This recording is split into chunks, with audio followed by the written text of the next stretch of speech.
So hello guys, yun yung umagahan natin ngayon. In-steam ko. So, then ito. Hindi ko alam kung anong sangkap nito, pero everyday ito ginagawa ni Amo. So ayan. Check natin.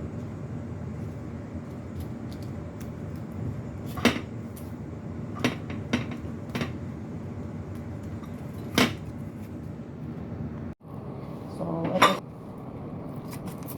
Sabi nila lasang suman. Kasi ngayon ako nakakain nito. Tignan nyo yung dahon nyo.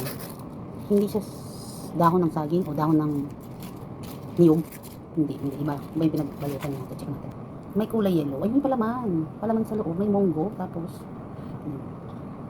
first time ko makakita nito at first time ko din nakakain. So, ito yung magaan. May taba. Taba ng ano. May taba siya. Ayan o, taba. Ito, taba siya. Tapos, parang kulay dilaw mais. Masarap. Lasang suman pero may lasa niya. Parang beans pala yung dilaw. Tapos yung kaning malagkit na meron siyang yung powder niya parang cinnamon. Tapos may taba ng baboy.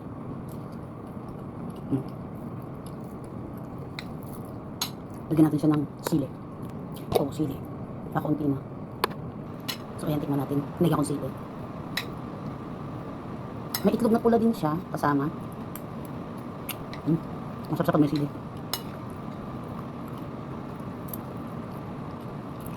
May itlog na pula. May taba ng baboy. Itong baboy bakit? Sarap.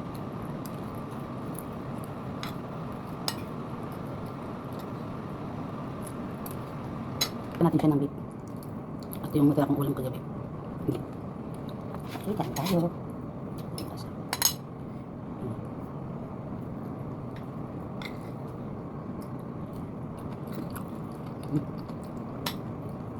Parang lang ng kanin, may ulam.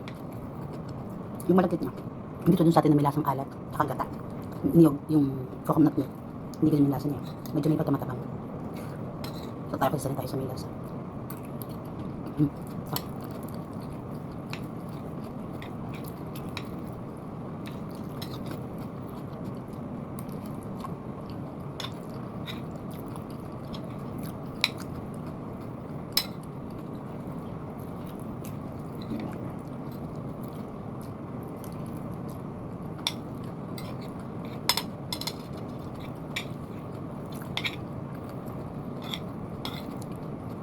Ang bigat sa sasakyan.